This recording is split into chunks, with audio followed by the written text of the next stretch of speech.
Study IQ IAS, आपका selection हमारा mission. Hello everyone, मेरा नाम है रणधीर सिंह और मैं आप सबका स्वागत करता हूं UPSC CSC study IQ YouTube channel पे। दोस्तों, आज का article is again becoming very burning. आपको पता ही है कि लास्ट 2-3 सालों से इंडिया का और कनाडा का रिलेशंस जो हैं वो बहुत ही फ्रेजाइल हो चुके हैं और अब टेंशन जो है वो अपने हाईएस्ट लेवल पे जाती जा रही है दोनों देशों के बीच में।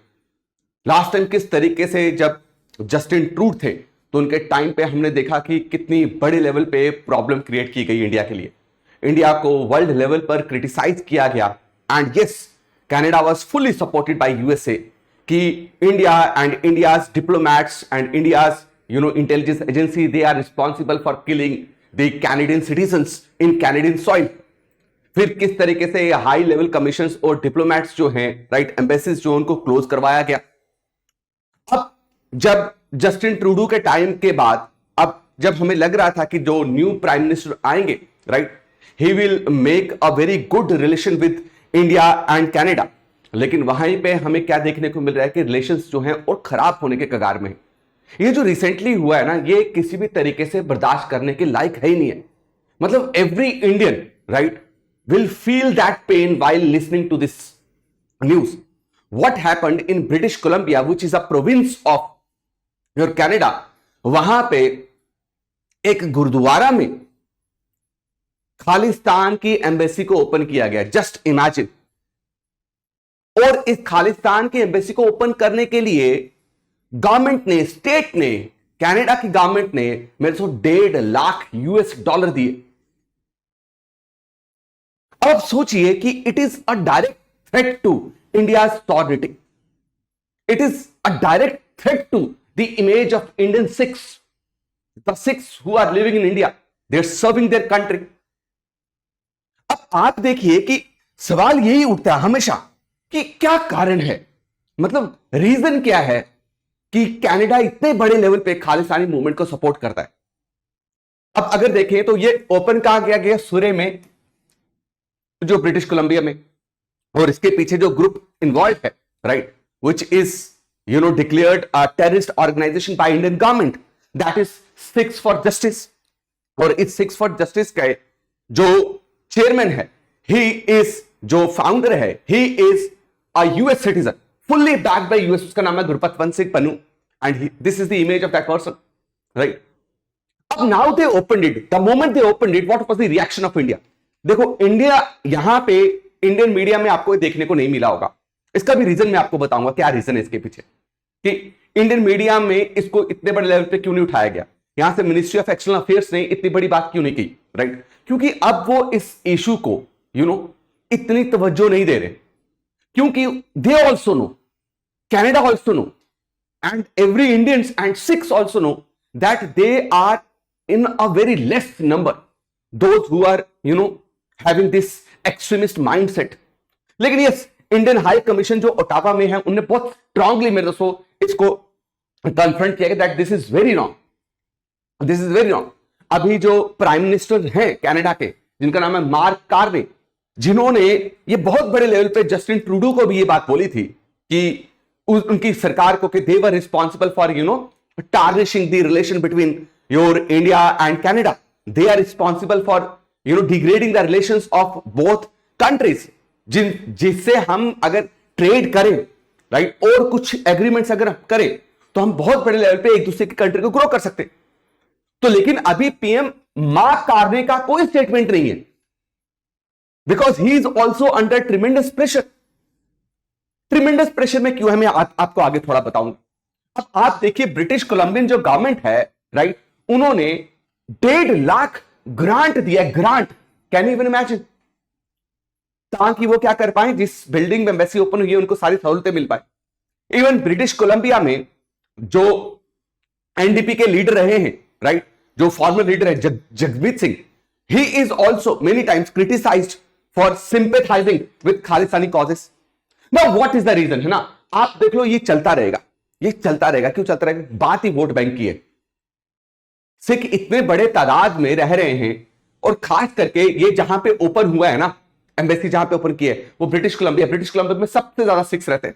2021 का अगर सेंसस देखोगे तो ब्रिटिश कोलंबिया और ओंटारियो में there are more than 7,70,000 Sikhs. किसी भी सरकार को पलट सकते हैं। अब कनाडा की पॉपुलेशन ऐसी तो नहीं है ना इंडिया की तरह, तो बहुत बड़े लेवल पे मेरे दोस्तों ये वोट बैंक है। और यही कारण है कि पॉलिटिकल पार्टीज जो हैं सिख वोटर्स को अलाइन नहीं करना चाहती, एलिनेट नहीं करना चाहती, सॉरी। उनको पता है कि भाई इनको अगर एलिनेट किया तो हमारा पावर में आना बहुत मुश्किल होगा। तो आप देखो सब जगह डर्टी पॉलिटिक्स ही चल रही है। और दूसरी बात लीगल फ्रेमवर्क है। लीगल फ्रेमवर्क जो कनाडा का है वहां पे वो बोलते हैं that we preach and we support freedom of expression, freedom of speech, and if any are citizens right are demanding anything in a peaceful manner, अगर पीसफुल प्रोटेस्ट है चाहे वो खालिस्तान का डिमांड ही क्यों ना हो, तो हम जो है उसको सपोर्ट करते हैं कि आप जो है वो प्रोटेस्ट जो है कर सकते हैं पीसफुल। हां, हम उसको वायलेंट तब बोलेंगे जब उसमें किसी हथियार का इस्तेमाल हो रहा है, उसमें किसी जान जा रही है, या पब्लिक ऑर्डर में कोई खतरा है, या देश की सिक्योरिटी को कोई खतरा है। अब एक रिपोर्ट है जो एनुअली कनाडा रिलीज करता है, that is Canada security intelligence service. 2024 की रिपोर्ट क्या बोल रही है कि भाई नॉन वायलेंट एडवोकेसी जो है इंडिपेंडेंट खालिस्तान के लिए उसको एक्सट्रीमिस्ट आइडियोलॉजी नहीं कंसीडर किया जाएगा। तो भाई खालिस्तान कहां डिमांड कर रहे हैं? कनाडा में थोड़ी कर रहे हैं। ये जो चंद लोग बैठे हुए हैं जो खालिस्तान डिमांड कर तो इंडिया में रहे ना, आपका क्या चाहेगा? आपको तो कुछ नहीं। आप देखिए कितने बड़े लेवल पे सिक्स की इमेज को टार्निश कर रहा है कनाडा। नाउ 2025 की जब रिपोर्ट आई, 2025 की रिपोर्ट में दोस्तों अब क्या पहली बार पब्लिक ने ये एक्नॉलेज किया है कि खालिस्तानी एक्सट्रीमिस्ट जो हैं वो कनाडा के सॉइल को यूज कर रहे हैं। कनाडा से वो फंड रेजिंग करते हैं, कनाडा को उन्होंने बेस बनाया हुआ है क्या करने के लिए भाई साहब? वायलेंस क्रिएट करने के लिए इंडिया में। And this happened. मुझे एक बात बताओ, 2020 से पहले आपको कहां देखने को मिला? तो we have to understand that there are big guns behind it. ये ऐसे नहीं हो रहा है, इसके पीछे बहुत बड़ी बड़ी पावर्स, ताकतों का, देशों का यहां पे योगदान है, कंट्रीब्यूशन है इंडिया को डिस्टेबलाइज करने का। Because again I am telling you ना कि India has that potential to become a super power country. इसमें कोई शक नहीं है, इसमें कोई शक नहीं है। एंड ऑलरेडी ये जो वेस्टर्न नेशन है ये चाइना से बहुत परेशान है। जिस तरीके से चाइना इमर्ज होके निकला है, चाइना की एक टाइम पे इंडिया से भी बुरी हालत थी, लेकिन आज चाइना ने अपने रिसोर्सेज को वेल यूटिलाइज करके आप देखो किस स्तर पे पहुंचा है, और आज किस लेवल पे चाइना यूएसए को और वेस्टर्न नेशंस को टक्कर देता है। This is the fear among the western Nations कि कहीं इंडिया चाइना के तरह ही इतना स्ट्रांग ना हो जाए कि हमारी डिपेंडेंसी इंडिया के ऊपर बढ़ जाए, हमारी डिपेंडेंसी इंडिया के ऊपर बढ़ जाए। भाई इट इज वेरी क्लियर। अभी आप देखो जो लगातार ट्रंप जो है हम पे टैरिफ बढ़ा रहा है, क्यों बढ़ा रहा है? बिकॉज वो नहीं चाहता कि भाई रशिया के साथ हमारे रिलेशंस और स्ट्रांग हो, क्योंकि रशिया बहुत बड़े लेवल पे इंडिया की इकोनॉमी को बूस्ट करता है। अब देखिए ये जो चीजें हुई है ना, अगेन ये सीधा इंडिया की सॉवरेनिटी को अंडरमाइन करती है यार किसी भी देश की। आप सोचिए ना, कोई मेरे घर के पास आके रोज यही रोला डाल दे, यही रोना लगा दे, ठीक है, ये जमीन मेरी है, ये जमीन मेरी है, without having any proof, without having any evidences. तो आप सोचो कंटिन्यूसली मुझे कितना थ्रेट देगा। डिप्लोमेटिक हॉस्टिलिटी बढ़ेगी, ऑलरेडी बहुत ज्यादा है। हमने यहां पे जब ऐसा हुआ था, हमने ट्रूडो की जो सरकार के टाइम पे यहां पे जो एम्बेसडर्स थे, कैनेडियन एम्बेसडर जो इंडिया में थे, उनको बुलाया, उनको बोला रिटर्न बैक। और डायस्पोरा में मेरे दोस्तों वो हेट्रेड बढ़ता है, बहुत बड़े लेवल पे बढ़ता है। लेकिन अब देखो कि एक चीज बहुत अच्छी देखने को मिली है, जैसे ट्रूड के टाइम पे हम ओपनली पब्लिकली एक दूसरे को क्रिटिसाइज करना स्टार्ट हो गए। इस बार वैसा नहीं हो रहा। इस बार इस टेंशन को खत्म करने के लिए कनाडा ने भी बहुत पॉजिटिव स्टेप्स लिए और बहुत प्रोफेशनली इसको हैंडल कर रहा है, और इंडिया भी बहुत प्रोफेशनली इसको हैंडल कर रहा है। यानी इंडिया भी, इंडियन गवर्नमेंट भी बहुत तरीके के साथ रिएक्ट कर रही है। सबसे पहले जो प्रेग्मेटिक जो रिएक्शन आया कनाडा की तरफ से, उन्होंने बोला कि देखिए हम क्लियरली आपकी सॉवरेनिटी को, यूनिटी को हम सपोर्ट करते हैं, और हमें कल को ऐसा लगता है कि ये डायरेक्ट थ्रेट है, ये सेपरेटिस्ट मूवमेंट जो है आपके देश के लिए, आपके देश की इमेज के लिए, आपके देश में रह रही कम्युनिटी के लिए प्रॉब्लम है, तो हम जो है इनको सपोर्ट नहीं करेंगे। Let's have a dialogue, security dialogue. तो लॉ एनफोर्समेंट कॉपरेशन जो है दोनों के बीच में अब बढ़ते हुए आपको दिख रहा है। कनाडा ने ये प्रपोज किया इंडिया को कि भाई हम मिलके क्या करते, सिक्योरिटी डायलॉग करते, समझते हैं कि जो कनाडा में हो रहा है उससे आपको कितनी बड़ी प्रॉब्लम है। And let's explore the options, legal options क्या हो सकते हैं, ताकि हम जो आपका जो वायलेंट एक्सट्रीमिज्म है, जो कनाडा की फ्री स्पीच को वायलेट ना करे, ब्रीच ना करे। कनाडा की फ्री स्पीच, कैनेडियंस के पास राइट है कि वो आर्ग्यू कर सकते हैं, भाई राइट है तो आप ये भी करवा दो ना कि make British Columbia Khalistan nation. वो करवाने पे आपको वो फ्री स्पीच नहीं लगेगी, है ना। This is the issue. लेकिन अब इंडिया ने बहुत ही प्रोफेशनली, बहुत ही मैच्योरली इसको हैंडल किया है। उन्हें बोला देखिए भाई हम आपके कॉन्स्टिट्यूशन की रिस्पेक्ट करते हैं, जो कॉन्स्टिट्यूशन सिटीजन को जो प्रोटेक्शन प्रोवाइड करता है, जो पीसफुल एडवोकेसी जो ऑपरेट करने के लिए कॉन्स्टिट्यूशन अलाउ करता है, तो we are with you. But we have to understand कि हमें अभी हाई लेवल जो है एंगेजमेंट बहुत चाहिए। हम ये भी समझते हैं कि ये इश्यूज जो हैं इससे भी बड़े बड़े एक्चुअल में सिक्योरिटी रिस्क हैं, हम उसकी तरफ ज्यादा ध्यान दें। लेकिन यस, हम आपसे ये भी एक्सपेक्ट करते हैं कि कभी भी कुछ ऐसा हो, you take advice, you talk to us, have high level security dialogue with us. अब देखो मेजर्स क्या लेने चाहिए। फर्स्ट इज एक्स्ट्राडिशन प्रोटोकॉल्स को स्ट्रांग बनाइए। कुछ पर्सनालिटीज ऐसी हैं वहां पे, ठीक है, कुछ लोग ऐसे हैं जो एक्चुअल में रिलेशन को बहुत तबाह कर सकते हैं, उनको एक्स्ट्राडाइट किया जाए। लेकिन यस, ह्यूमन राइट फ्रेमवर्क को ध्यान में रखते हुए हमें सेंसिटिव इश्यूज को जो चल रहे हैं उसको ब्रॉडर कॉपरेशन से, मेरे दोस्तों, आपका क्या करना चाहिए, सेपरेट करना चाहिए। बहुत इंपॉर्टेंट है। मतलब हमारा ट्रेड इससे डिरेल नहीं होना चाहिए, टेक्नोलॉजी डिरेल नहीं होनी चाहिए, इकोनॉमिक कोलैबोरेशन रुकनी नहीं चाहिए। और ये डायस्पोरा लीडर्स के साथ आप क्या करो, इंगेजमेंट बहुत इंपॉर्टेंट है।